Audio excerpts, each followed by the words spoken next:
Yesterday, a left-wing creep opened fire on GOP lawmakers practicing for tonight's game.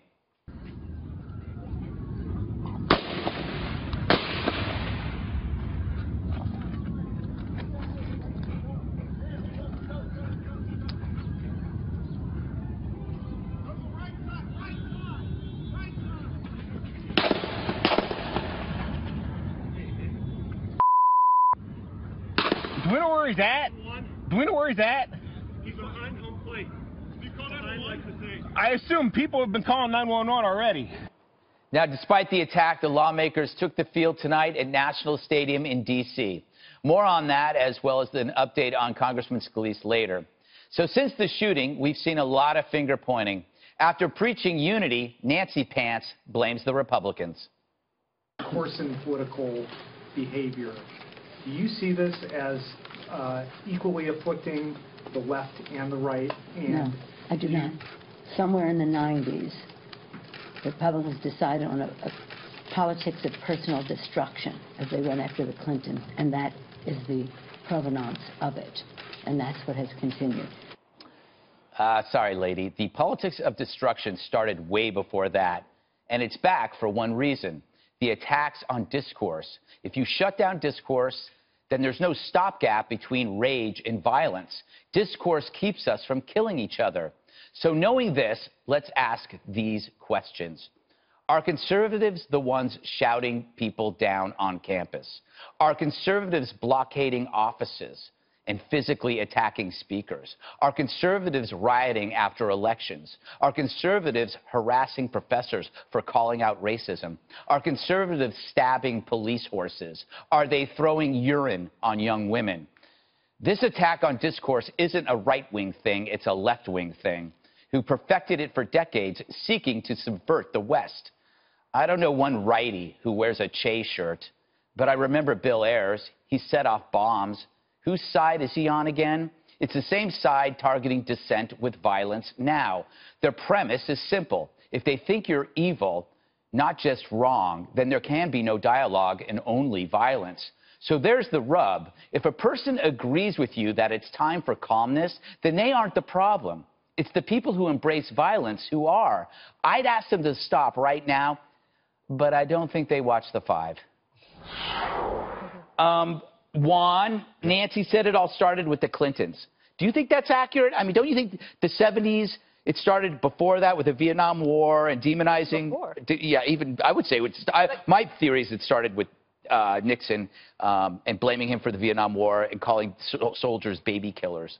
I think that's where it came. No. I think in this modern era, our politics really have roots in that Clinton impeachment and the very personal kind of attacks that came forward during that period. And then I would go forward, Greg, from there to the 2000 election and the kind of acrimony and accusations about cheating in the election and the Supreme Court decision. And then we had a moment of unity around 9/11, but then you go to 2004 and the swift voting charges against John Kerry and the charges of blood for money against President Bush. It got so personal, so heated. So I think she's right about that. But I just think it's also important to say that Pelosi didn't invite this conversation. She said we shouldn't be having this conversation today. She wanted to celebrate the idea that we are family, that the Congress people across political lines are playing in the game.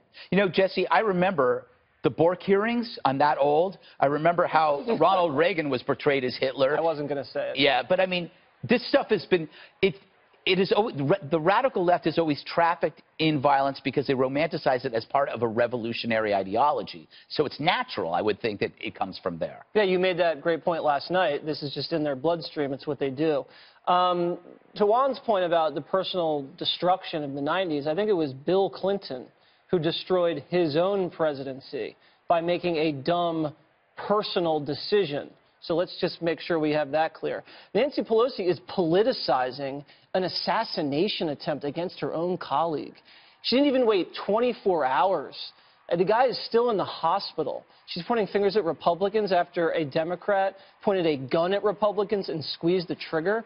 I think right now what you're seeing is the media and the Democrats have almost accepted death and violence in the political discourse. And when celebrities go out there and they talk about killing and assassination and blowing up the White House, no one in the media draws the line for them. They don't say stop, so they don't know where the line is. And, you know, you didn't have 1,000 newspaper reporters, 1,000 TV personalities, 5 networks, and all this mainstream media constantly trying to destroy President Obama and trying to impeach President Obama. You didn't have that. And right now you just have an avalanche of negativity. You don't have Republican politicians going out there and saying that, you know, President Obama kills people and is a killer. You have that right now against President Trump. So I think one of the real reasons the left is so bloodthirsty is because Trump threatens their existence. If he succeeds and America First succeeds, their credibility and their coalitions, they're done. So this is life and death for the left. And I think the more Trump does succeed, I think the more violent it's going to get. You know, Kimberly, Jesse brings up what the right is always being accused of. And I can't blame people for not liking the right, because we're being told that they've rolled back civil rights. Yeah. They're secret white supremacists. Don't forget women. They're sexist. They're guilty of treason. They sentence people to death if they ever try to change Medicaid. And the Paris Accords, that's going to cause mass extinction. So if you read what the Democrats or the left say about us, I would hate us, too. Yeah, it's like as a DA, we have the charging sheet, like they've thrown the book at it. Anything else we can blame them on, where we're careless, reckless with climate, everything. So basically all evils or things that are wrong in the world, they point and say, okay, it's the Republicans. But you have to think, when you think back about the time about Democrats and all the names that they have called, that it was conservative or Republican or people that voted, you know, for President Trump, that you're racist, that you're sexist, you're this, anything that they can think of, they have said. But how do the Democrats explain all the middle class and working men and women that came out and voted for President Trump? Are all of those people bad too? I think they forget, because they're in this sort of like very vocal minority bubble of extremist language and alt-left, that they might be actually offending a large number of hardworking, voting Americans out there who aren't out there spewing stuff, but they're listening and hearing what's been going on. And then you see this. And then the poor taste and judgment to not cancel the play in Central Park, the assassination, with what happened with the attempted assassination of Congressman Scalise and the others there. It's just, you know, how did it get this bad? Yeah. You know, Dana, what I was trying to get at is, like, when whether it's Pelosi talking to a Republican about lowering the tenor of the discourse, those aren't the people you need to reach. I fear that it's the people that you want to reach.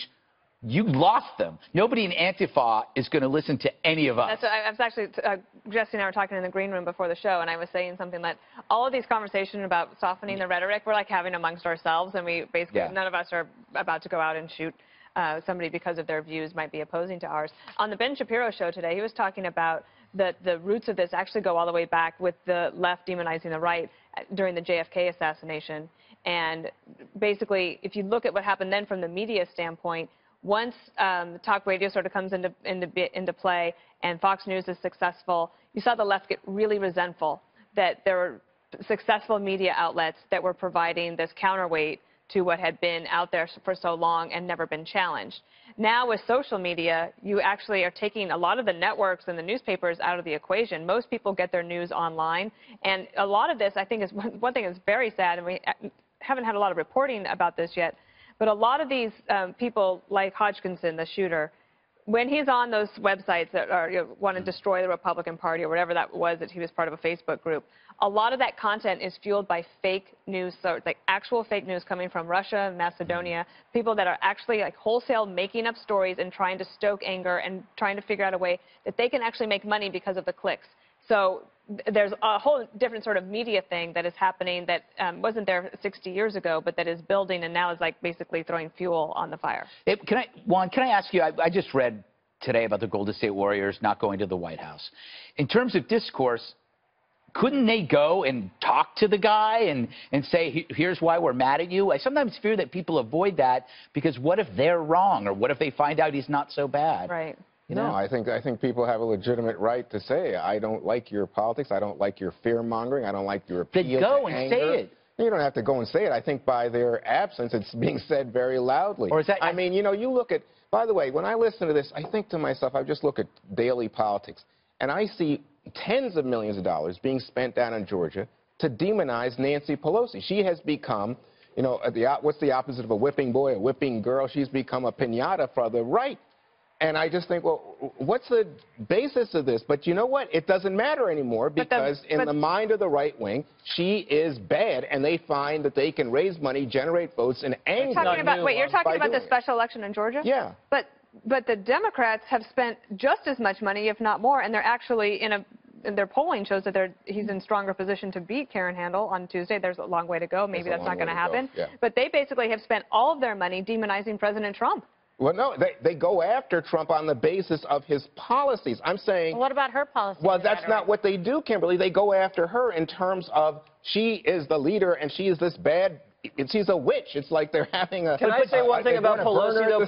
Pelosi was given the opportunity when she was asked that question, you know, which side is going to take any responsibility for some of this violence? And instead of saying, she could have said, you know, the left sometimes gets out of control and we need to talk to them and make sure that they don't do that.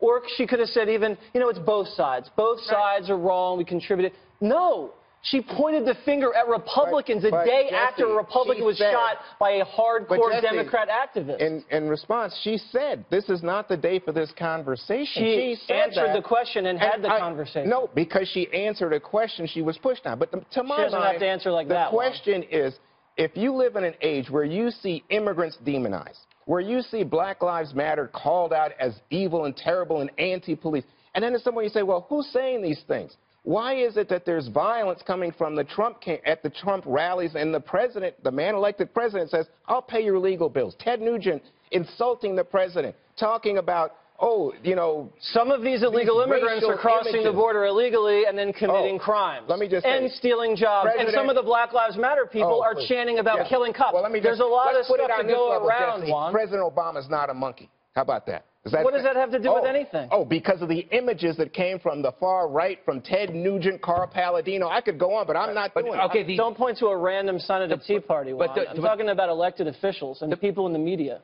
The interesting thing is, Juan, you're suggesting that what Trump says or does incites violence, but the problem is it's inciting violence from the other side. So think about that. The guy who got punched in the face at the Trump rally? That was one thing. You can find one exception proves the rule. I see.